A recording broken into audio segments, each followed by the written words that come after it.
हाँ जी, नमस्कार साथियों, कैसे हो आप सभी। आप सभी का एक बार पुनः तहे दिल से इस डिजिटल प्लेटफॉर्म पर हार्दिक स्वागत और अभिनंदन करता हूँ। और आज की क्लास के अंदर हम देखेंगे अपना सोइल साइंस वाला जो पार्ट है, सोइल केमिस्ट्री वाला। और अपना जो पहला ही चैप्टर है, अपना चैप्टर का नाम है मृदा खनिज चट्टान है और इसका अपक्षय और मृदा का निर्माण। कल की क्लास के अंदर हमने लोगों ने जो सिलेबस डिस्कशन किया था, किस प्रकार सिलेबस है, कौन से टॉपिक से कितने एजुकेशन आएंगे, कौन से किस प्रकार के एजुकेशन आने की संभावना है। और आज हम देखेंगे अपने चैप्टर वाइज है जो एक एक नोट्स के साथ बनाते जाएंगे, नोट्स के साथ बनाएंगे जाएंगे, और थ्योरी भी हम जो देखने का प्रयास करेंगे, कौन कौन से इंपॉर्टेंट क्वेश्चन है जो आने की संभावना है उनके बारे में भी जो विस्तृत है जो चर्चा करेंगे। ठीक है, तो सभी दोस्तों के साथ क्लास को जो जरूर शेयर करेगा। तो सबसे पहला चैप्टर अपने क्लास फर्स्ट, और क्लास फर्स्ट में अपना जो फर्स्ट चैप्टर है वो कौन सा, अपना मृदा खनिज चट्टान और उसका अपक्षय। कौन सा? मृदा खनिज चट्टान और उसका अपक्षय। तो इसमें थोड़ा सा हम बेसिक से लेके चलते हैं। सोइल या मृदा से हम बात करते हैं कि सोइल या मृदा क्या है। हम सारे जानते हैं तुम्हें सोइल मृदा क्या है, जिसको हम मिट्टी बोलते हैं वही सोइल है, वही इसको मृदा बोलते हैं। तो ध्यान रखना, सोइल एक लैटिन भाषा का शब्द है। कौन सा? लैटिन भाषा का शब्द सोलम है, और वहां से इसकी क्या हुई है, उत्पत्ति हुई है। सॉरी, मैं बात करूं, सोइल भाषा के सोलम शब्द से क्या हुई है, उत्पत्ति हुई है। सोलम शब्द से इसकी क्या हुई है, उत्पत्ति हुई है। ये जो सोलम शब्द है इसका मतलब क्या होता है? इसका मतलब होता है फर्श। क्या होता है? फर्श या जो आंगन है, ठीक है, फ्लोर जिसको बोलते हैं, वो इसका क्या मतलब है। तो ध्यान रखना, सोइल है वो लैटिन भाषा के शब्द सोलम शब्द से बना होता है, जिसका मतलब होता है फर्श, या जिसको हम इंग्लिश में ग्राउंड भी बोल सकते हैं। क्या बोलते हैं? ग्राउंड। इस इसकी क्या हुई है, उत्पत्ति हुई है। क्लियर? अब हम बात करेंगे भाई सोइल क्या है, सोइल साइंस के पिता कौन है, उसके बारे में थोड़ी बात करते हैं। तो एक आती है अपना सोइल साइंस, जिसको बोलते हैं मृदा विज्ञान। क्या बोलते हैं? मृदा विज्ञान बोलते हैं। और मृदा विज्ञान के पिता कौन है? तो इसके पिता माने जाते हैं वीवी डोकुचेव को। किसको माना जाता है? वीवी डोकुचेव को माना जाता है।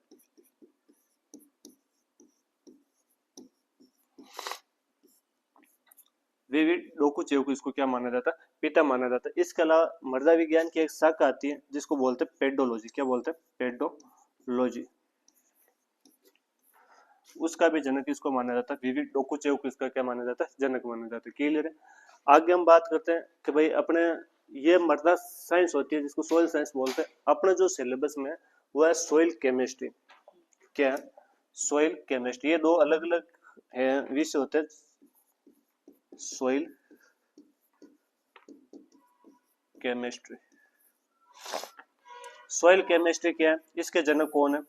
तो मैं बात करूं, सोइल केमिस्ट्री के जो पिता है वो है आपके कौन?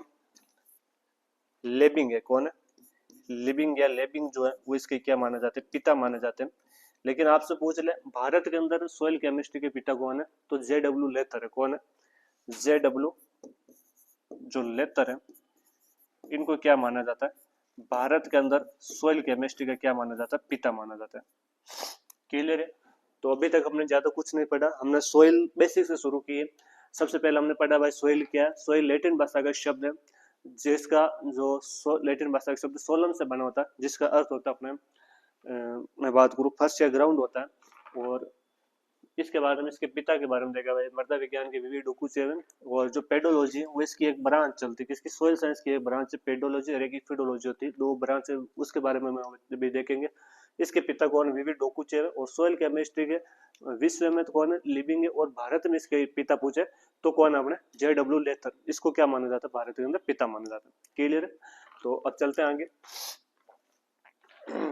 तो फर्स्ट चैप्टर के अंदर ही ये लिख रखा है कि सोइल है शब्द की उत्पत्ति लैटिन भाषा के शब्द सोलम से हुई है, जिसका शब्द होता है फ्लोर या फर्श। क्या होता है?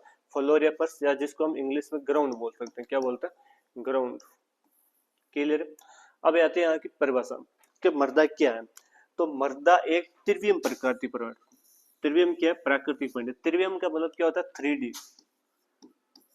आपने वो चित्र देखे होंगे 2D 3D एनिमेशन वगैरह वालों जो चित्र होते, उसी प्रकार मृदा क्या है?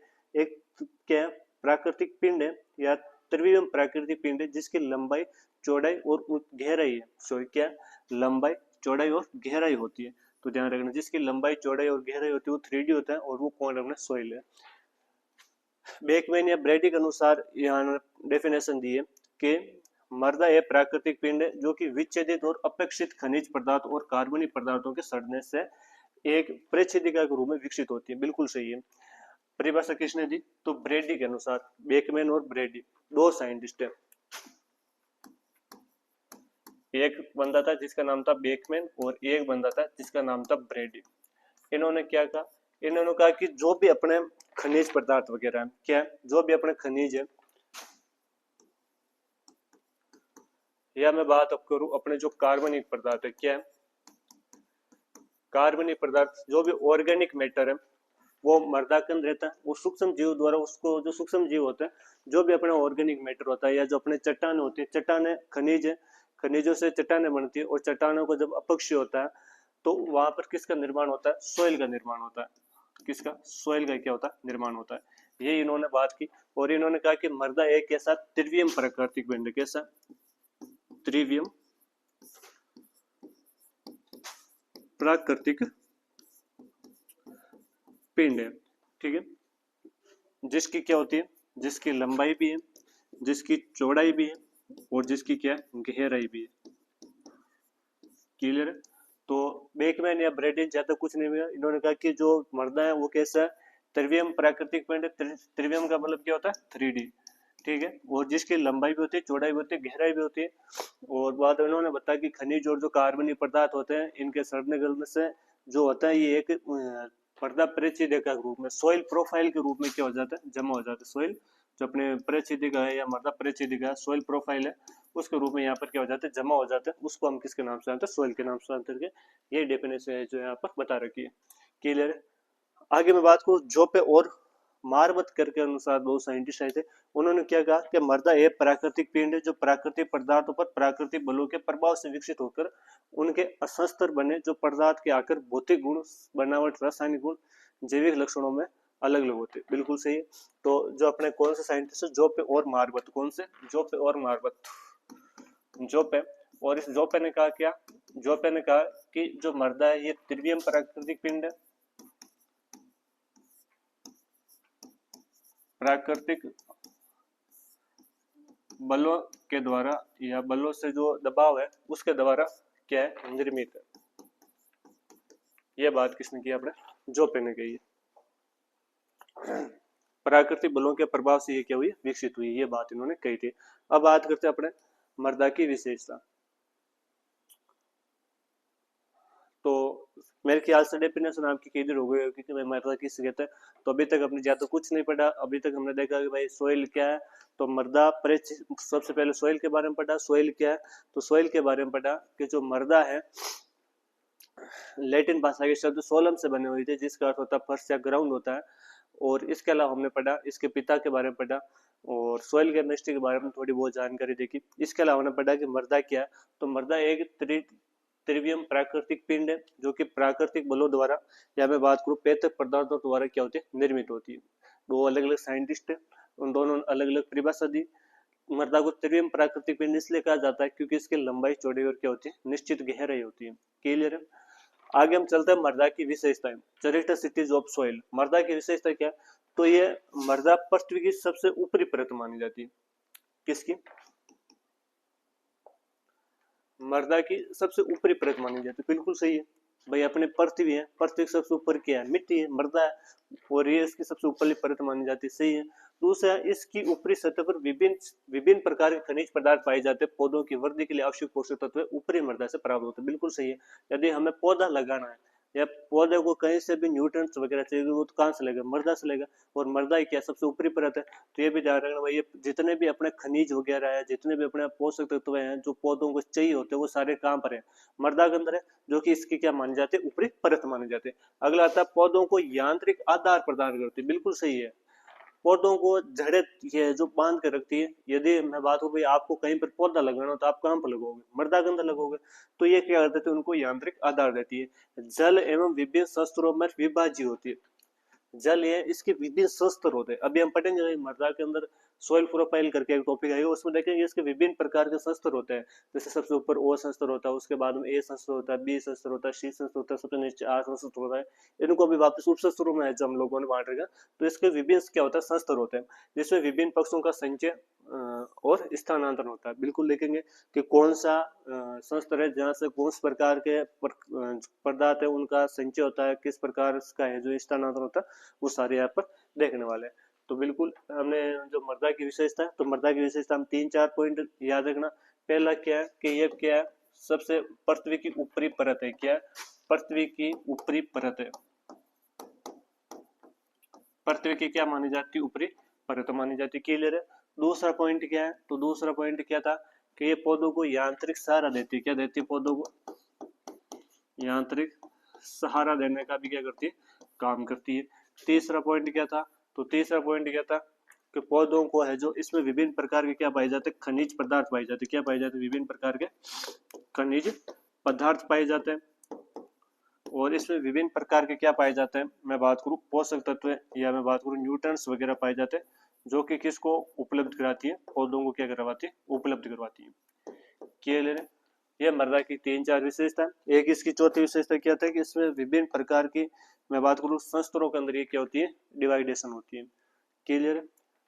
तो ये थी आपने मृदा की विशेषता। पृथ्वी की सबसे ऊपरी परत है, यह पौधों में यांत्रिक सहारा देने का कार्य करती है। इसमें विभिन्न प्रकार के खनिज पदार्थ वगैरह पाए जाते हैं, इसमें पोषक तत्व पाए जाते हैं जो कि पौधों को उपलब्ध कराती है, और इसमें विभिन्न प्रकार के संस्तरों के अंदर ये डिवाइडेशन रहती है। क्लियर है। चलो आगे। अगला आता है मृदा के कार्य, कि मृदा क्या कार्य, फंक्शन ऑफ सॉइल, वो थी इसकी चरित्र विशेषता। अब बात करें इसके कार्य। कार्य में सबसे पहले हम बात करते हैं कि मृदा पौधों की वृद्धि के लिए यांत्रिक आधार प्रदान करती है। सही बात है, पौधों के लिए क्या करती है, यांत्रिक आधार प्रदान करती है। जल एवं पोषक तत्व प्रदान करती है। मृदा की ऊपरी सतह फसलों के उत्पादन हेतु महत्वपूर्ण मानी जाती है, और इसके अलावा विभिन्न जीवों के लिए निवास स्थान भी है। बिल्कुल सही बात है। और मृदा का प्रयोग इमारती सामग्री के रूप में, भवन निर्माण के रूप में काम आती है, सड़कों के निर्माण में काम आती है। सही है। तो ये 3 इसके क्या कार्य है। तो वापस देखो मृदा का क्या कार्य है, आपसे पूछ ले कि मृदा के कार्य, फंक्शन ऑफ सॉइल, मृदा के कार्य, सॉइल के कौन कौन से है जो कार्य है, मृदा के कौन कौन से कार्य, फंक्शन ऑफ सॉइल कौन कौन से है। तो सबसे पहला इसमें क्या आएगा, तो सबसे पहला आएगा कि ये पौधों को यांत्रिक सहारा देती है। क्या देती है, पौधों को यांत्रिक सहारा देती है। दूसरा क्या था, तो ये इसमें हम फसल उत्पादन कर सकते, क्या कर सकते, विभिन्न प्रकार की फसल उत्पादन वगैरह है वो ये इसमें कर सकते हैं। तीसरी चीज जो सोइल होती है, सोइल हमें जो इमारतों के रूप में इमारत बनाते हैं, तो अभी हमें जो जिसको हम बजरी बोलते हैं, तो बजरी वो किसकी होती है, सोइल की होती है। तो इमारतों या मैं बात करूँ भवन बनाने के लिए, या हम बात करें सड़क बनाने के लिए भी क्या है, उपयोगी है। क्लियर है। और फसल उत्पादन के भी लिए क्या उपयोगी है। पौधों को क्या करती है, यांत्रिक सहारा देती है। 3-4 इसके क्या कार्य। वापस देख लो एक बार। वापस पहली बहुत सबसे प्रथम क्या है कि मृदा पौधों की वृद्धि को यांत्रिक सहारा प्रदान करती है। दूसरा था जल एवं पोषक तत्व प्रदान करती है। बिल्कुल से पोषक तत्व कहाँ से मिलेंगे, यहीं से मिलेंगे। और फसल उत्पादन है तो भी क्या महत्वपूर्ण है। क्लियर है। और ये विभिन्न जीवों का सूक्ष्म, ये इंपोर्टेंट है भाई। चौथे क्या थे, विभिन्न प्रकार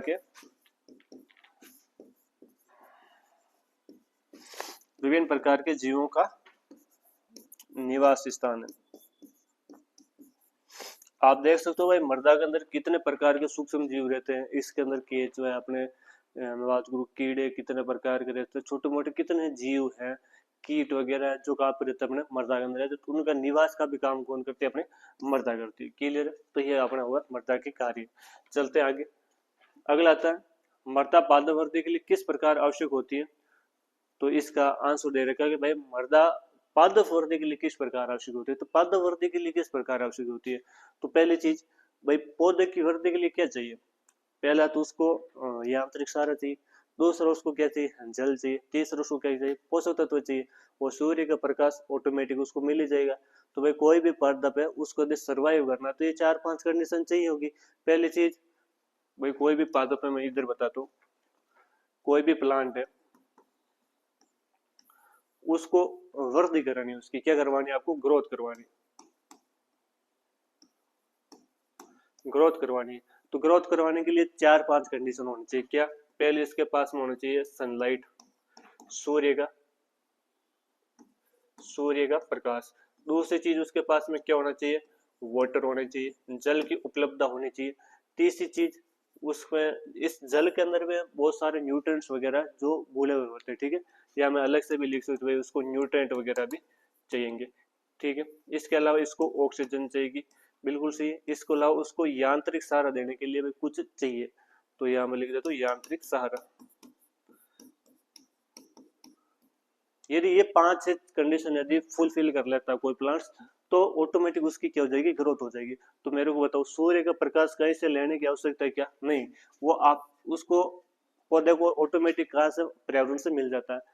वाटर, तो वाटर पौध जो मृदा होती है, वो मृदा ही तो पौधों को क्या करवाती है? पानी उपलब्ध करवाती है। न्यूट्रिएंट्स कौन करवाती है? मृदा उपलब्ध करवाती है। ऑक्सीजन, ऑक्सीजन वायुमंडल से ले लेता है। यांत्रिक सहारा तो कौन देता है? तो यहाँ पर क्वेश्चन क्या पूछ रखा? तो क्वेश्चन ये पूछा कि जो मृदा है वो पौधों को है जो किस प्रकार जो सॉरी पादप वृद्धि के लिए किस प्रकार आवश्यक है। उत्तर वन लाइन में देना था कि मृदा पौधों को पोषक तत्व मैंने भी बताया था, पोषक तत्व भी देती है, जल उपलब्ध भी करवाती है, और पौधों की वृद्धि के लिए भी आवश्यक है। यहाँ पर एक लाइन ये भी ऐड कर सकते हो कि पौधों की यांत्रिक सहारा देने का में भी क्या होती है? आवश्यक है। तो ये तीन काम कौन करती है? सॉइल करती है, और वो सूर्य का प्रकाश और ऑक्सीजन ऑटोमेटिक मिल जाती है वायुमंडल से। तो इस प्रकार ये क्या है? क्लियर है। अगला आता soil as a medium of plant growth.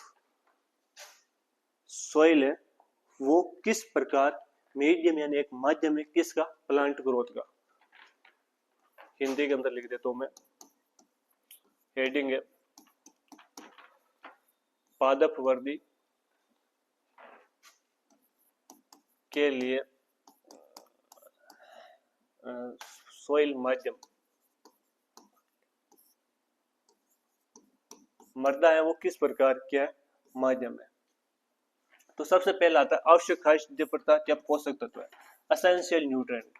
अब हम जानते भाई मृदा है, तो मृदा के अंदर बहुत सारे पोषक तत्व हो गए।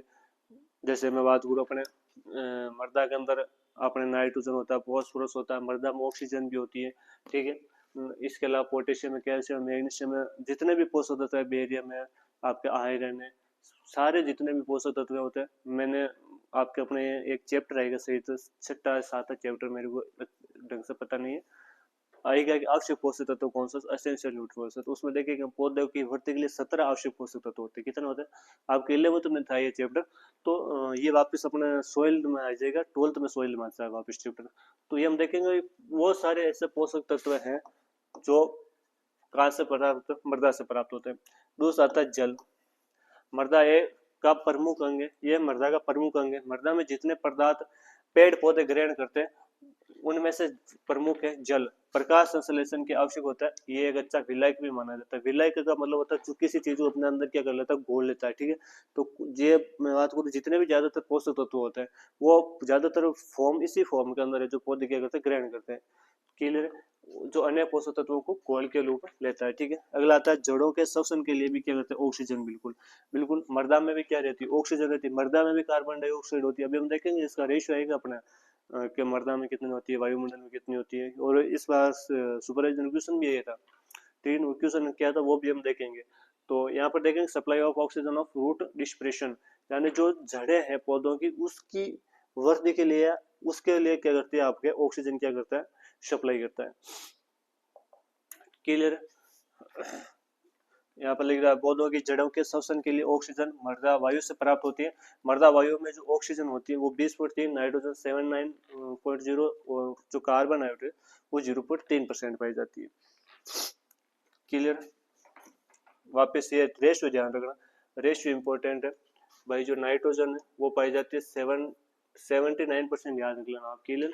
पहले 78 थी, अब थोड़ी बढ़ गई, मात्रा कितनी होगी। और मैं बात करूँ ऑक्सीजन है ये लगभग 20.3% के लगभग है। और मैं बात करूँ CO2 कितनी? 0.3%। कितनी? 0.3% इसमें क्या है? CO2। क्लियर है? ये हम बात कर रहे हैं, ये है आपकी मृदा वायु की। मृदा वायु, जो मृदा वायु है उसमें नाइट्रोजन कितनी होती है? 79% होती है। ऑक्सीजन कितनी होती है? 20% के समथिंग रहती है, और जो CO2 वो 0.3% रहती है। इंपॉर्टेंट क्या, तो इंपॉर्टेंट रेशियो है CO2 का, किसका, CO2 की, तो रहती है 0.3%, इसके अंदर क्या रहती है, CO2 रहती है। अब एक क्वेश्चन क्या आता है, एक आता है अपने वायुमंडल का, वायुमंडल का क्या था, तो जो वायुमंडल है, वायुमंडल में भी इसका रेशियो रहता है, लेकिन वो वायुमंडल के अंदर जो रेशियो रहता है वो इसका अलग रहता है। वायुमंडल में नाइट्रोजन कितनी रहती है, लगभग 78 या 79% रहती है, इसमें भी कोई चेंज नहीं है। ऑक्सीजन पहले 21% थे, अभी घट के जो लगभग 20.98% होगी, लगभग या 20% याद करूँ। या CO2 की मैं बात करूँ तो CO2 इंपोर्टेंट, यहाँ पर 0.03%, बोलो कितनी है, 0.03% है। ठीक है, एक आती है आपकी ऑर्गन, कौन सी आती है, ये आती है 0.94%, कितनी आती है, 0.94%। ठीक है, ये क्वेश्चन क्या है तक आपने, तो मैं बात करूँ अपने एग्रीकल्चर सुपरवाइजर 2026, यहाँ से क्वेश्चन था, और क्वेश्चन क्या था कि इसमें रेशियो मिलाना था, कि भाई सबसे ज्यादा पूछ रखा था भाई, जो इनको आरोही क्रम के अंदर आपको मिलाना था, आरोही था ये पता नहीं अवरोही था। तो आरोही अवरोही आपको वो पता है भाई, आरोही का मतलब होता है बढ़ते क्रम में, मतलब कम से ज्यादा की ओर जाना होता है, अवरोही में जो ज्यादा से कम की ओर आना होता है। तो इसमें पूछा है आपको किस में मिलाना है, आपको ज्यादा से अवरोही क्रम में पूछा था, सॉरी वो क्वेश्चन मेरे को एग्जैक्ट अभी याद आया, तो जो क्वेश्चन था वो अवरोही क्रम में पूछा था, कि वायुमंडल के अंदर गैसों की कौन सी मात्रा है वो कितने परसेंट में आ जाती है, उसको अवरोही क्रम मिला, अवरोही का मतलब होता है ज्यादा से कम की ओर जाना था। तो सबसे ज्यादा होती है आपकी नाइट्रोजन, यानी ए ऑप्शन, मान लो ये आपका ए ऑप्शन है, ये बी है, ये सी है, ये डी है। ठीक है, सेम इसी प्रकार थे। तो सबसे ज्यादा किसमें होगी, नाइट्रोजन, उसके बाद में ऑक्सीजन, ठीक है, उसके बाद में रहेगी आपकी आर्गन डी, और उसके बाद में क्या रहेगी, सी रहेगी। ठीक है, तो इस प्रकार ये क्वेश्चन आया था। हो सके आपके भी है जो छोटा मोटा आपके भी वन लाइन क्वेश्चन आएंगे ना, तो उसमें भी इस प्रकार का क्वेश्चन पूछा जा सकता है। तो ये रेशियो इंपॉर्टेंट है, इधर भी मैंने पूछा था, ये CO2 वाला ये रेशियो इंपॉर्टेंट, और इधर भी ये है। तो जो मर्दा वायु होती है उसमें लगभग 79 या 78% क्या पाई जाती है, ये सारी चीजें सेम है। ये CO2 वाला थोड़ा रेशियो इंपॉर्टेंट है, ध्यान रखना। मर्दा वायु के अंदर जो CO2 है वो कितनी पाई जाती है, 0.10% पाई जाती है, जबकि वायुमंडल के अंदर जो CO2 है उसकी मात्रा कितनी होती है, 0.03% है, कितनी है, 0.03% इसकी क्या रहने वाली है, मात्रा रहने वाली। क्लियर है। अब यहाँ पर बात आती है, बात ज्यादा किस में, तो किस में लग रही है आपको ज्यादा, तो सॉइल के अंदर ज्यादा होती है, कितनी होती है, इसके अंदर क्या रहती है, ये मात्रा क्या रहती है, CO2 की ज्यादा रहती है। कितनी ज्यादा रहती है, लगभग 8 से 10 गुना, कितनी, 8 से 10 गुना ये क्या रहती है, ज्यादा रहती है। क्लियर हो गई, चलते आएंगे, चलो। अगला आता है यांत्रिक सहारा, मैकेनिकल जो सपोर्ट है वो यहाँ पौधों को मिलती है। तो ये भी मैंने बता दिया, पौधे पेड़ पौधों यांत्रिक सहायता प्रदान करने का कार्य कौन करती है, ये आपके मर्दा करती है।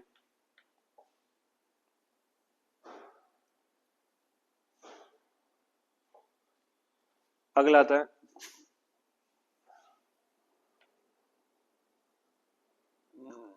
है सोइल कंपोनेंट्स, मृदा के अवयव। सोइल कंपोनेंट्स या मृदा के अंदर अवयव कौन से होते हैं, तो आपने मृदा देखी होगी, से मैं बात करूँ सोइल है, तो सोइल के अंदर वैसे तीन अवस्थाएं होती है, ठोस द्रव, तीन प्रकार की तीन अवस्था, लेकिन हम यहाँ पर दो की बात करेंगे। ठीक है, ये तो हम बात करेंगे किसकी, ठोस की, ठीक है, और एक हम बात करेंगे आपकी किसकी, गैस की, किसकी, गैस जो फॉर्म है उसकी बात करेंगे। ठोस, तो ठोस के अंदर आपके कितने परसेंट है, तो ये लगभग दोनों 50-50 रहते हैं, ये भी लगभग 50% है, और ये भी लगभग कितना 50% के आसपास रहते हैं। ठोस, तो ठोस में दो चीज आएंगे, ये तो आएंगे आपके खनिज पदार्थ, ठीक है, और एक आएगा आपका कार्बनिक पदार्थ।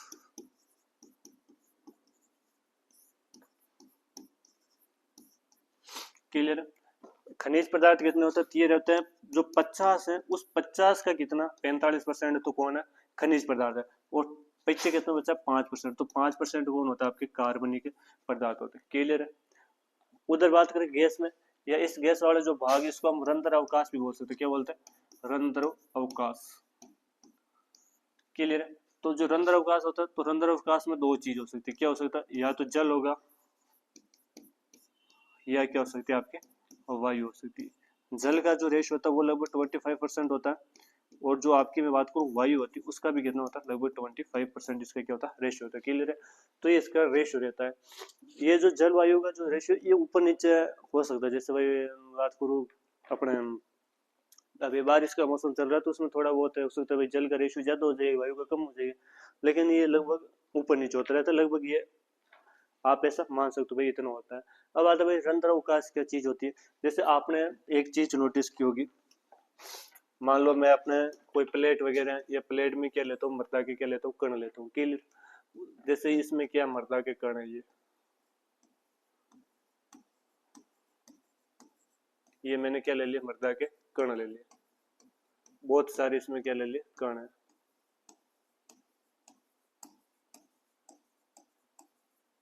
या ऐसा हो सकता है, थोड़ा सा हम इसको अच्छे से बना लेते हैं, नई स्लाइड लेते हैं।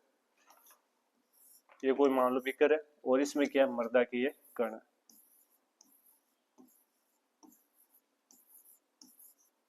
अब आप देखोगे ये जो कण है ये किसी पदार्थ के बन रहे, तो ये तो आपके हो सकते हैं ठोस, ठीक है, ठोस हो सकता है। ठोस में भी कार्बनिक के खनिज वो, ठीक है। अब यहाँ पर ही आप देख रहे हो ये जो स्पेस बच रखा है ना, ये देखो ये जो स्पेस है, मैं जो ब्लैक मार्कर से जो कर रहा हूँ, ये जो स्पेस बच रखा है, ये जो स्पेस है, इस स्पेस में क्या हो सकता है, तो इस स्पेस में दो चीज हो सकती है। या तो क्या होगा, आपका जल होगा, और ये क्या होगा, वायु हो सकती है। तो जो कणों के बीच में जो जगह पाई जाती है, कणों के बीच में जो जगह होती है उसको बोलते हैं रंध्रावकाश। हालांकि कई इतने महीने हो गए तो हम इन आसानी से इसको नहीं दे सकते। बाकी जो जल तो आपको पता ही भाई, पौधे कहाँ से जल लेते हैं, वर्षा का जल तो थोड़ी ले सकते हैं, वो तो सीधा क्या करेंगे, सोइल से एब्जॉर्ब करेंगे। और वायु तो हमने देखो कि पेड़ पौधों की जड़ें वगैरह है, वो ग्रोथ करती है, तो वो ग्रोथ करते हैं तो वो उनको भी क्या चाहिए होते हैं, ऑक्सीजन चाहिए, तो वो ऑक्सीजन कहाँ से रहती है, ये जो रंध्रों के बीच में जो ऑक्सीजन है उसका उपयोग वो कर लेती है। क्लियर है? तो ये मैं आपको जो यहाँ पर समझाने का प्रयास कर रहा हूँ। तो अपना टॉपिक चल रहा था सॉइल कंपोनेंट्स। सॉइल कंपोनेंट्स में यहाँ पर बता रहे कि चार प्रकार के क्या पाए जाते हैं, अवयव पाए जाते हैं, जिसमें 50% भाग कैसा होता है, ठोस पदार्थ होता है, और 50% भाग ही कैसा होता है, जल और वायु होता है, जिसको हम क्या बोलते हैं, रंध्र अवकाश बोलते हैं। क्लियर?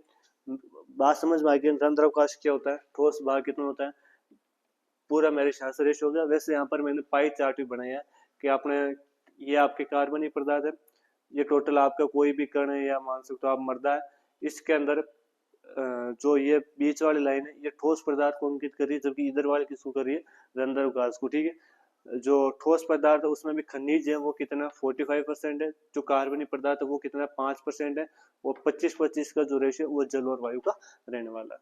क्लियर है? अब हम एक एक के बारे में चर्चा करते हैं, वह खनिज पदार्थ क्या होता है। तो सबसे पहले आते हैं अपने मिनरल्स। खनिज क्या है, खनिज या मिनरल्स की बात करते हैं कि मृदा में खनिजों का, पदार्थों का आकार उनके संगठन, उनके पैतृक पदार्थों के अनुसार होता है, जिनका आकार अलग होता है। मृदा में जैसे कंकड़ पत्थर है, बालू है, रेत है, मृतिका के अंश पाए जाते हैं। ठीक है, ये सारे किस में आएंगे, खनिज पदार्थों में आएंगे। वो मृदा खनिज पदार्थों में लगभग 90% क्या होती है, सिलिका होती है, एल्यूमिनियम होता है, आयरन होता है, ऑक्सीजन भी हो सकती है। तो ये सारे किस में आते हैं, खनिज पदार्थ में आते हैं। तो खनिज पदार्थ में क्या कि वापस देखना कि मृदा में खनिज पदार्थों का आकार उनके संगठन और पैतृक पदार्थों के अनुसार होता है। मृदा में जो खनिज है उनका जो आकार है वो उनके पैतृक पदार्थों और उनके संगठन पर क्या करता है, निर्भर करता है। और इसमें कौन कौन से हो सकता है, तो इसमें जैसे जितने भी अपने कंकड़ पत्थर मृदा के अंदर पड़े वो सारे किस में आएंगे, इसमें आएंगे। ठीक है, अब इसमें बहुत सारे कंपाउंड्स वगैरह आते हैं, एलिमेंट्स वगैरह बहुत सारे आ जाएंगे, जैसे सिलिका वगैरह हो गया। 90% क्या पाई जाएगा, सिलिका पाई जाएगा। इसका एल्यूमिनियम हो गया, अपना ऑक्सीजन हो गया, वो सारे इसमें आएंगे। अगला आता है कार्बनिक पदार्थ, ऑर्गेनिक मैटर। ऑर्गेनिक मैटर क्या है कि मृदा में पौधों एवं पशुओं के अवशेषों से सड़ने गलने से कार्बनिक पदार्थों का निर्माण होता है, मृदा में पोषक तत्व प्रदान करते हैं, जिससे मृदा की उत्पादकता बनी रहती है। ये क्या आपके कार्बनिक पदार्थ है। तो कार्बनिक पदार्थ क्या है, तो जैसे मान लो अपने गोबर की खाद है, और गोबर की खाद हमने कहाँ डाल दी, खेत में डाल दी, खेत के अंदर डाली, और मृदा के अंदर क्या रहते हैं, सूक्ष्म जीव रहते हैं। सूक्ष्म जीव उसको सड़ा गला कर उसका क्या कर देंगे, अपघटन कर देंगे। अपघटन करने के बाद में जो खाद, अपघटित जो खाद हुई ना, वो कितनी है, 5% है। समझ भाई, ये क्या काम करती है, हम कोई गोबर की खाद खेत में क्यों डालते हैं, कि अपनी जो फसल है उसको पोषक तत्व अच्छे से मिले और उसकी उत्पादकता है या उत्पादन है वो अच्छा हो, इसलिए हम क्या करते हैं गोबर की डालते हैं। तो ये ध्यान रखना भाई, जो ठोस पर हमने पाठ पढ़ा उसमें 45% तो खनिज है, खनिज के बारे में पढ़ते भाई, जितने भी मर्द अपने अपने अपनी जो सोइल है उसके अंदर जो भी अपने कंकड़ पत्थर है, बालू के रेत है, इसके अलावा जो सिलिका है, एल्यूमिनियम है, ऑक्सीजन है, सारे सारे जितने भी एलिमेंट्स हैं वो किस में आ जाएंगे, कार्बनिक पदार्थ में आएंगे। ये उनके संगठन और पैतृक पदार्थों को निर्मित करते हैं। जबकि कार्बनिक पदार्थ क्या होते हैं, तो जो कार्बनिक पदार्थ होते हैं जैसे अपने फसलों के हो गए, पशुओं के जो सड़े गले अवशेष हो गए, वो हम मृदा के अंदर डालते हैं, उनको हम क्या बोलते हैं, कार्बनिक पदार्थ बोलते हैं, ऑर्गेनिक मैटर बोलते हैं। क्लियर है? अब चलो अगला आता है मृदा जल। पौधों के लिए पौधों में पोषण के लिए जल का हिस्सा अहम होता है और लवण एवं पोषक तत्वों के साथ विलयन बनाकर पौधों को पोषण प्रदान करता है। सही बात है, ये बात मैं पहले भी बता चुका हूँ कि जो मृदा जल होता है, ये यही जो मृदा के अंदर जल होता है यही पौधे क्या करते हैं, ग्रहण करते हैं और इसी जल के माध्यम से जो पोषक तत्व होता है उस जल में घुल जाता है और घुलने के बाद में विलायक के रूप में ये जल काम करता है और घुलने के बाद में पौधों को पहुंचता है। क्लियर है? अगला आता है मृदा वायु। मृदा वायु रंध्र अवकाश में इसका प्रतिशत 25% उपस्थित होता है और मृदा वायु की वितरण असमान रहता है। मतलब इसका जो वितरण होता है वो असमान होता है। बिल्कुल सही है। मृदा वायु में ऑक्सीजन की मात्रा गहराई के साथ साथ घटती है और CO2 की मात्रा बढ़ती है। सही बात। हम जैसे मृदा की गहराई में जाएंगे, मृदा की जिस प्रकार गहराई में जाएंगे ऑक्सीजन की मात्रा क्या होगी, घटेगी। ऑक्सीजन की मात्रा में क्या आती है, हमेशा कमी आती है। लेकिन ध्यान रखना CO2 की मात्रा हमेशा बढ़ेगी। क्या बढ़ेगी? CO2 की मात्रा बढ़ेगी। क्लियर है? तो ये भी याद रखना भाई, जब हम मृदा की गहराई में जाते हैं तो किसकी मात्रा घटती है, ऑक्सीजन की मात्रा घटती है, जबकि CO2 की मात्रा बढ़ती है। चलो आगे अगला आता है पृष्ठ मृदा और अवमृदा। पृष्ठ मृदा क्या होती है और अवमृदा क्या होती है, सरफेस सोइल क्या होते हैं और सब सरफेस सोइल क्या होती है, इसके बारे में देखते हैं। सरफेस सोइल और आपके सब सरफेस सोइल। देखो मैं बात करूं पृष्ठ मृदा। पृष्ठ मृदा जो अपनी ऊपरी भूमि है ना, उसको हम पृष्ठ मृदा बोलते हैं।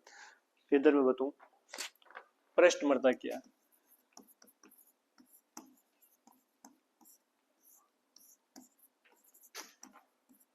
ऊपरी जो मृदा का जो भाग है, जो 0 से 15 सेंटीमीटर तक है। कितना? 0 से लेकर 15 सेंटीमीटर तक का जो भाग है उसको किसके नाम से जानते हैं, पृष्ठ मृदा के नाम से जानते हैं। इस पृष्ठ मृदा में हम कृषि कार्य करते हैं। क्या करते हैं? जितना भी अपन कृषि कार्य करते हैं, ट्रैक्टर चलाते हैं, हल वगैरह जोतते हैं, वो सारा कहाँ पर करते हैं, जो पौधे वगैरह होते हैं, पौधों की जड़ें भी कितने अपने जो पौधों की ज्यादा जाती है, पेड़ पौधों की, अपने जो फसल वगैरह लगाते हैं, बाजरा वगैरह, गंवार चुवार जितने भी लगाते हैं वो सारे किस में लगाए जाते हैं, पृष्ठ मृदा में लगाए जाते हैं। ठीक है? तो पृष्ठ मृदा किसको बोलेंगे, जो अपनी ऊपरी परत है, जो 0 से लेकर 15 सेंटीमीटर की जो अपनी ऊपरी परत है उसको पृष्ठ मृदा के नाम से जानते हैं। और जितने भी हम कृषि कार्य करते हैं वो कहाँ पर करते हैं, इसी के अंदर करते हैं। तो यहाँ पर बता रखा है कि पृष्ठ मृदा ऊपरी सतह है जिस पर कृषि कार्य किया जाता है और इसकी जो मोटाई होती है वो कितनी होती है, 0 से 15 सेंटीमीटर होती है। क्लियर है? 0 से 15 सेंटीमीटर की होती है, मोटाई होती है। पृष्ठीय मृदा में वातन अच्छा होता है। वातन का मतलब क्या होता है, मृदा वातन का मतलब क्या होता है,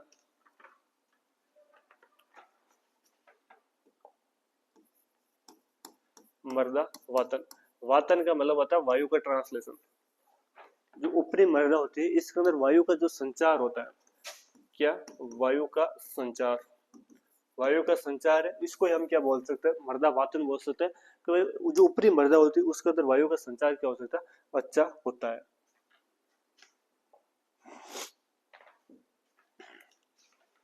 ठीक है? इसके अलावा इसमें कार्बनिक पदार्थों की मात्रा भी अधिक होती है। बिल्कुल सही है भाई, हम जितने भी खाद वगैरह डालते हैं, पशुओं की जो गोबर वगैरह वो कहाँ पर डालते हैं, ऊपरी मृदा में डालते हैं। तो इस सही सी बात है, इसमें कार्बनिक पदार्थों की मात्रा भी क्या होगी, इसमें सूक्ष्म जीवों की मात्रा भी क्या होती है, ज्यादा होती है। क्रियाशील भी क्या होता है, अधिक होते हैं। और पोषक तत्व युक्त होती है एवं अधिक उपजाऊ। इसका जो रंग है वह गहरा होता है। कैसा होता है, गहरा होता है। और इसमें धनायन विनिमय क्षमता क्या होती है, अधिक होती है। धनायन विनिमय क्षमता CEC की बात करूँ, किसकी, जो CEC है, धनायन विनिमय क्षमता है, वो इसकी होती है, ज्यादा होती है। और सेंटीमोल प्रति केजी, कैसे, सेंटीमोल पर केजी, ये इसकी क्या होती है, इकाई होती है धनायन विनिमय क्षमता। तो ध्यान रखना भाई, जो पृष्ठ मृदा है, पृष्ठ मृदा के बारे में हमने क्या पढ़ा, पृष्ठ मृदा, तो पृष्ठ मृदा जो ऊपरी मृदा होती है उसको किसके नाम जानते हैं? पृष्ठ मृदा नाम से। इसकी मोटाई कितनी होती है? 0 से 15 सेंटीमीटर होती है और कृषि कार्य के लिए ये उपयुक्त होती है। और 2-4 बातें इसमें क्या है, तो इसमें ध्यान रखना, इसमें सूक्ष्म जीवों की संख्या अधिक होती है। सूक्ष्म जीवों की संख्या भी क्या होती है? अधिक होती है। पेड़ पौधों की मैं बात करूँ अपने, ये उपजाऊ होती है। कैसी होती है? अपने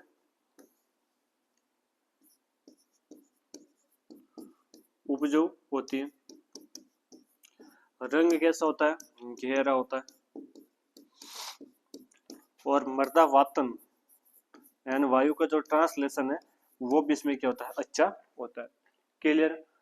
ये चीजें इसके अंदर ध्यान रखना। उपजाऊ परत है, जितने भी सूक्ष्म जीव है वो सारे इसी में पाए जाएंगे। और इसके दनाइन विनिमय क्षमता में बात करूं, जैसे सीईसी, क्या दनाइन विनिमय क्षमता, सीईसी, ये भी इसकी क्या होती है? अधिक होती है। और इसकी इकाई क्या थी? सेंटीमोल, सेंटीमोल प्रति केजी। इसको ऐसे भी लिख सकते हो, सेंटीमोल पर केजी। इसकी क्या होती है? इकाई होती है। अगली आती है अवमृदा। अवमृदा क्या होता है? मृदा की ऊपरी परत से नीचे की परत जो पेत्र पदार्थों तक फैली होती है उसको बोलते हैं अवमृदा। मतलब जो अपनी सरफेस सॉइल थी, अवमृदा थी। अवमृदा से लेकर जो पेत्र पदार्थों तक जो मृदा फैली हुई है उसको किसके नाम से जानते हैं? अवमृदा के नाम से जानते हैं। इसमें मृदा वाचन अच्छा नहीं होता, मतलब उसमें जो काम अच्छा हो रहा था वो इसका उल्टा होगा। जैसे उसमें मृदा वाचन अच्छा था, इसमें मृदा वाचन क्या होगा? कम होगा। जैसे इसमें कार्बनिक पदार्थों की मात्रा कम पाएगी, जबकि जो अपने अवमृदा थी उसमें कार्बनिक पदार्थों की मात्रा क्या होगी?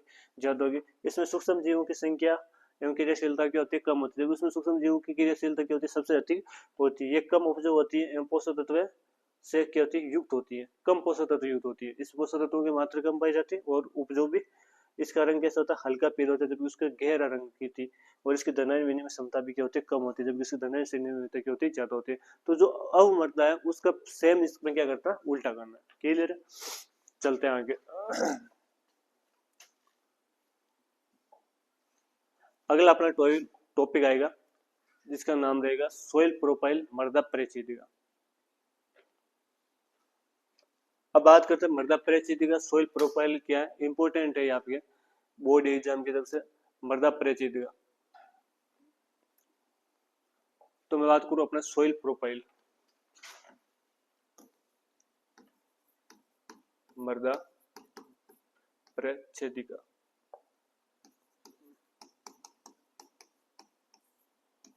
मृदा परिचितिका क्या है? तो मैं आपको बताऊं कि जैसे अपने ये मृदा की क्या है? ऊपरी परत है। ये मान लो कि अपने ऊपरी परत है और ऊपरी परत से लेकर यहां तक मान लो कि कोई क्या है? पेत्र पदार्थ है या मूल पदार्थ है। क्या? पेत्र पदार्थ या मूल जो पदार्थ है वो। यहाँ तक हम जो मृदा के अंदर खड़ा काट लगाते हैं, ऊर्ध्वाधर जो काट लगाया जाता है, ऊर्ध्वाधर मतलब जो खड़ा लगाया जाता है, सीधा यूं लगाया जाता है उसको बोलते हैं ऊर्ध्वाधर। और जो यूं आड़ा लगाया जाता है उसको बोलते हैं क्षैतिज। तो मृदा की ऊपरी सतह से लेकर पेत्र पदार्थों तक या मूल पदार्थों तक क्या लगाया जाता है? मृदा के अंदर खड़ा या ऊर्ध्वाधर जो काट लगाया जाता है। ये काट लगाने के बाद में जो मृदा है वो अपने अलग अलग संस्तरों में बंटी हुई क्या देगी? दिखाई देगी। जैसे ओ संस्तर है, ए संस्तर है, ठीक है, बी ई संस्तर है, सॉरी ई संस्तर है, बी संस्तर है, सी है, आर है। इस प्रकार अलग अलग संस्तरों में बंटी हुई देगी, उसको हम बोलते हैं मृदा प्रोफाइल। क्लियर है? वापिस मृदा परिचितिका क्या होता है? तो मृदा की ऊपरी परत से लेकर पेत्र पदार्थों तक मृदा के अंदर जो ऊर्ध्वाधर खड़ा काट लगाया जाता है उसको क्या बोलते हैं? सोइल प्रोफाइल बोलते हैं, मृदा परिचितिका बोलते हैं। क्लियर है? इसकी गहराई कितनी होती है? एक क्वेश्चन आता है कि इसकी गहराई, जो मृदा परिचितिका इसकी गहराई कितनी होती है? तो इसकी होती है 1.5 से 2 मीटर। कितनी? 1.5 से 2 मीटर इसकी क्या रहती है? गहराई होती है। क्लियर है?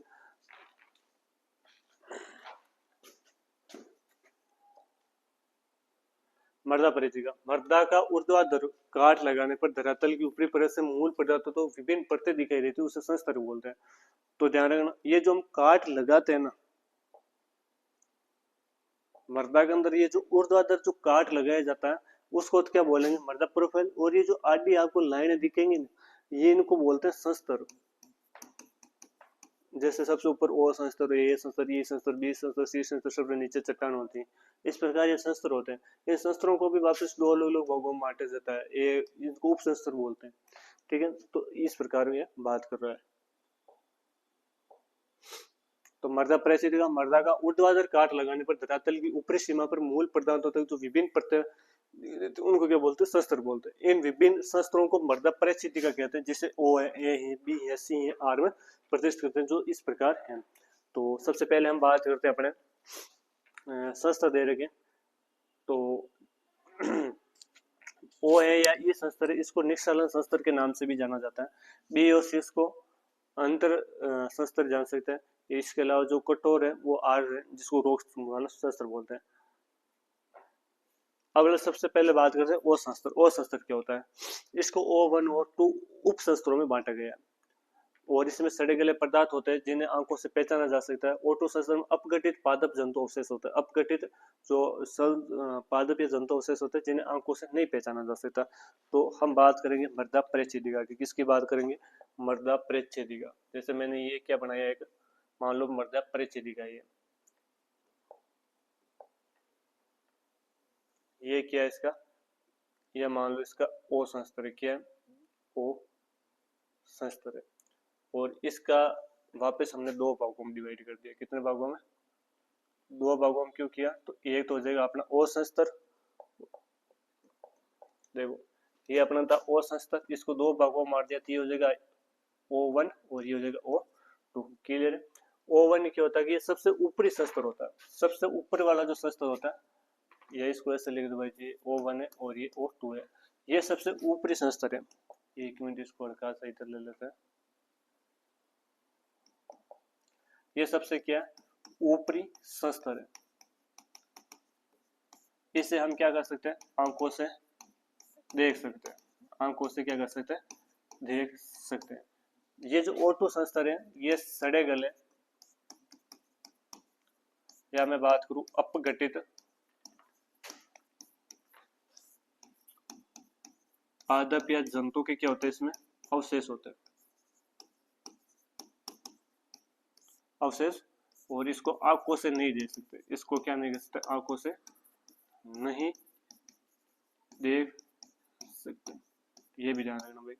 जो O1 शस्त्र है, इसको तो आंखों से देख सकते हैं, इसको आंखों द्वारा नहीं देखा जा सकता। क्लियर।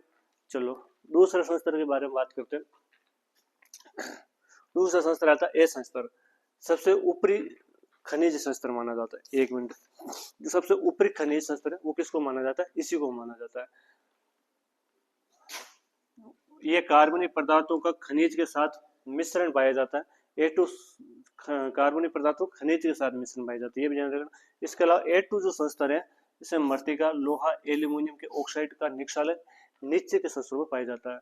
किस किस का, एल्यूमिनियम और आयरन के। किसके, एल्यूमिनियम और आयरन के जो ऑक्साइड है, इसका निक्षालन होता है, वो नीचे की ओर पाया जाता है। कौन सा शस्त्र में, A2 शस्त्र पाया जाता है। तो ध्यान रखना, जो आपका ए शस्त्र है, कौन सा, वापिस हमने यहाँ पर एक शस्त्र बनाते हैं।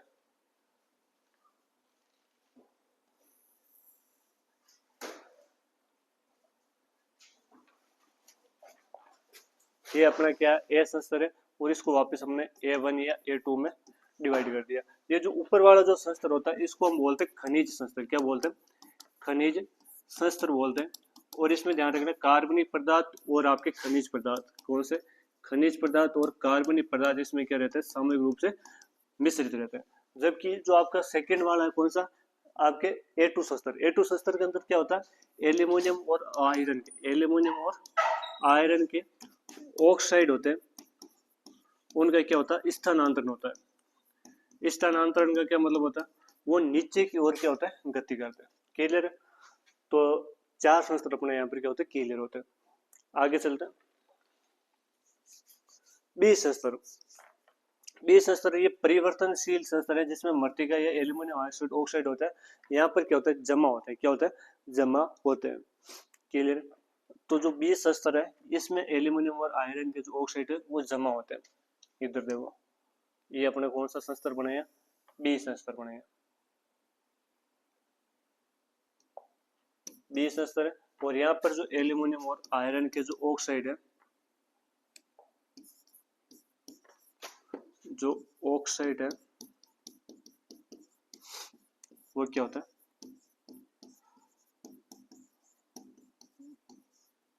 जमा होता है। क्लियर है। और आगे मैं बात करूं, अगला कौन सा आता है, सी शस्त्र। ये कम विघटित होता है और अपघटित मूल पदार्थ पाए जाते हैं। तो जो सी शस्त्र होता है कौन सा, सी शस्त्र,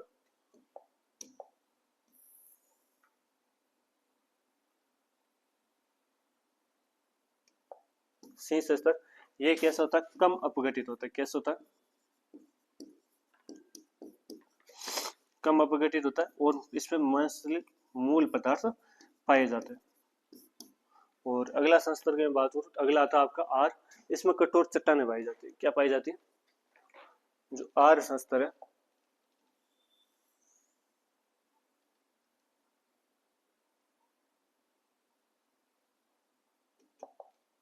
ये आर शस्त्र, और इसमें आर का मतलब क्या होता है, रॉक्स, कठोर चट्टानें पाई जाती है इसमें।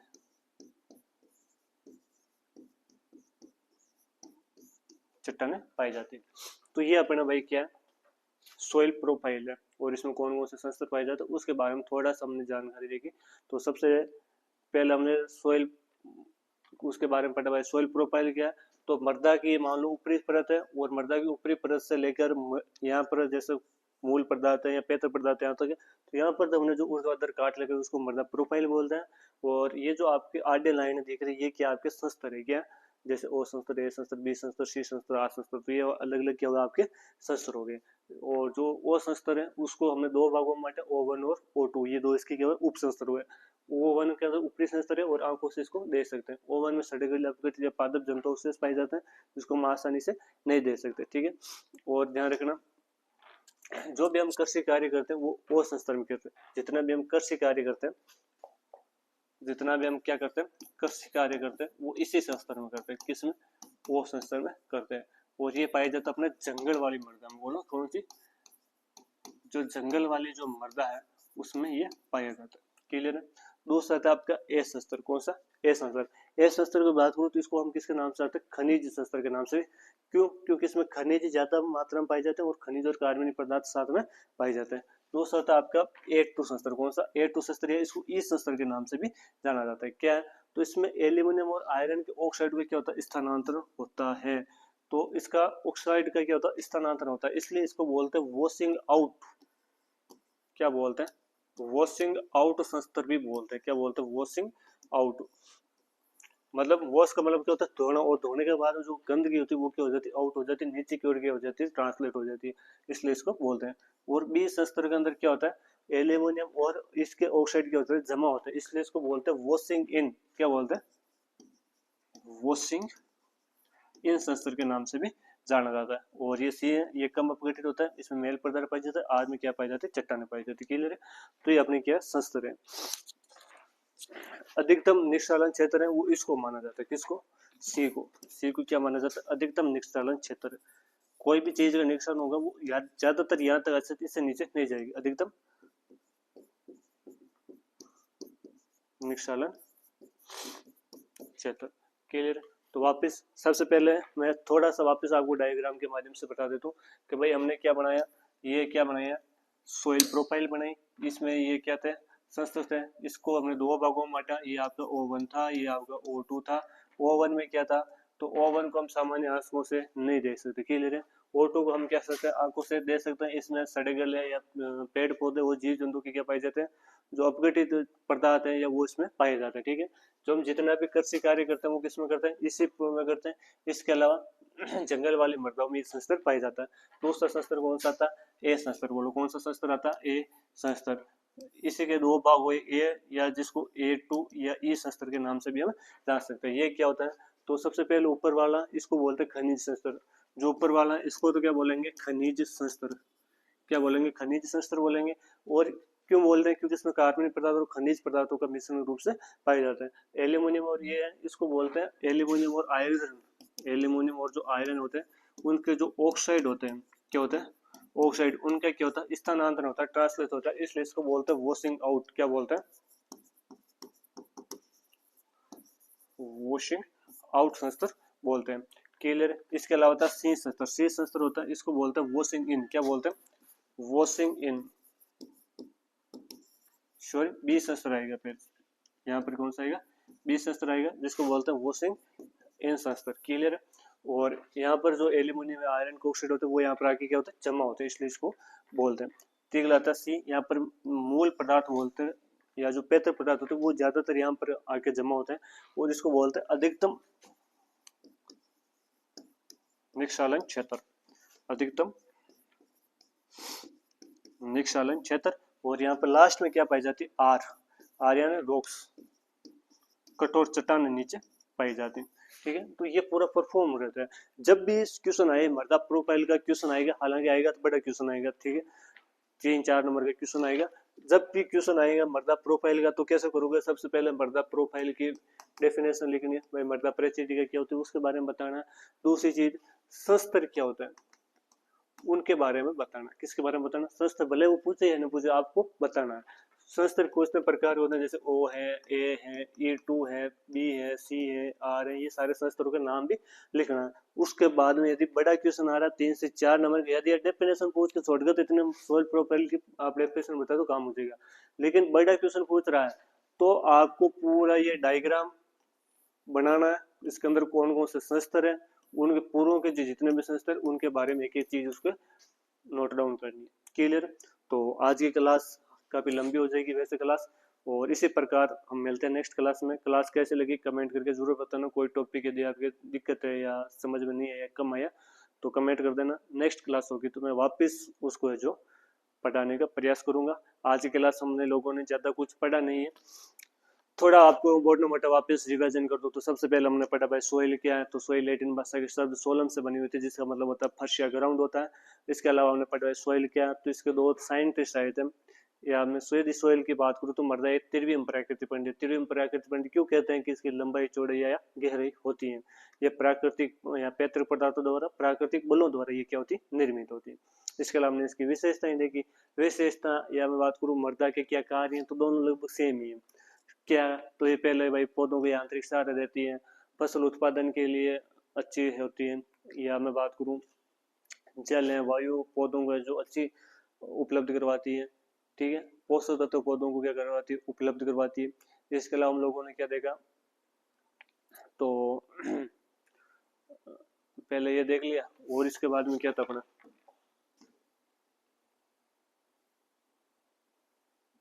मृदा के कार्य हो गए, और इसके अलावा अपने पृष्ठ मृदा या जो अपने अवमृदा थी इसके बारे में देखा। पृष्ठ मृदा या अवमृदा क्या होती है?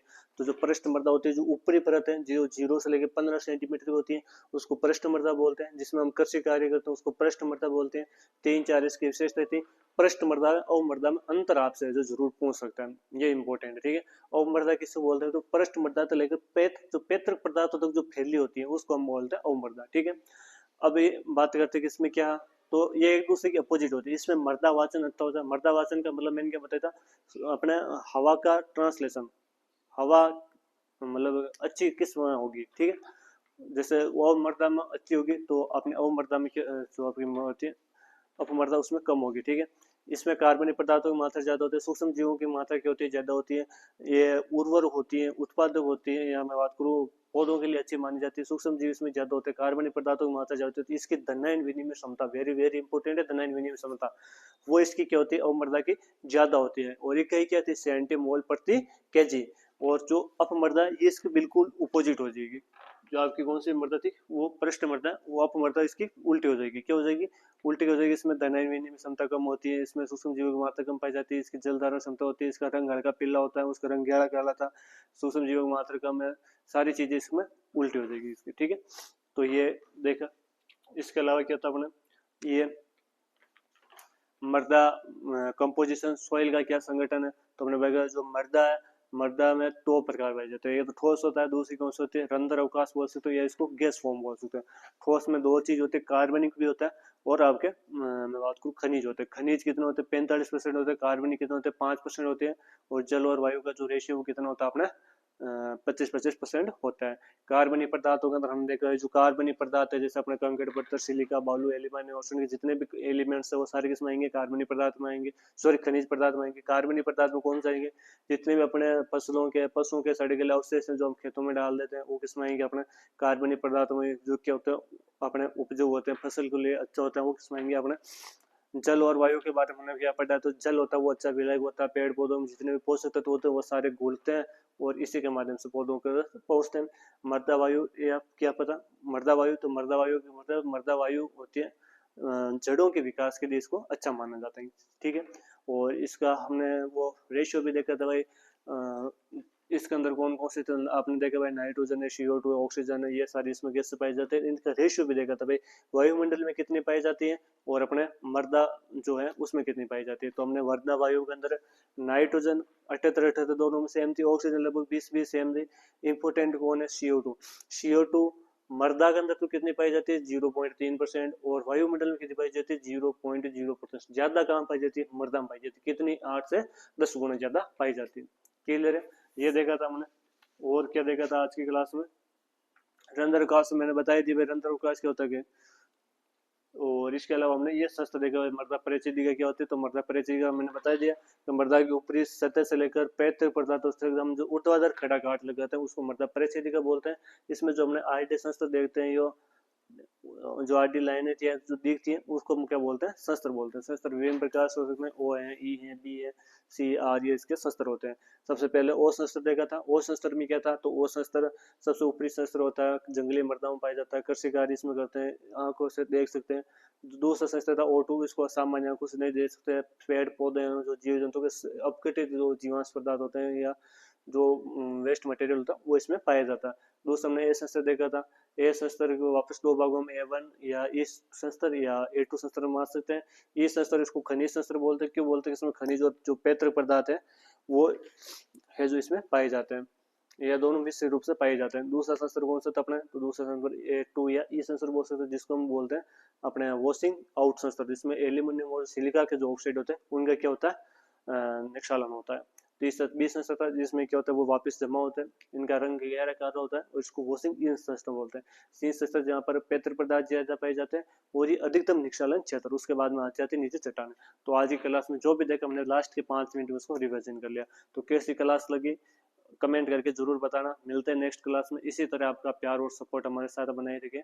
धन्यवाद।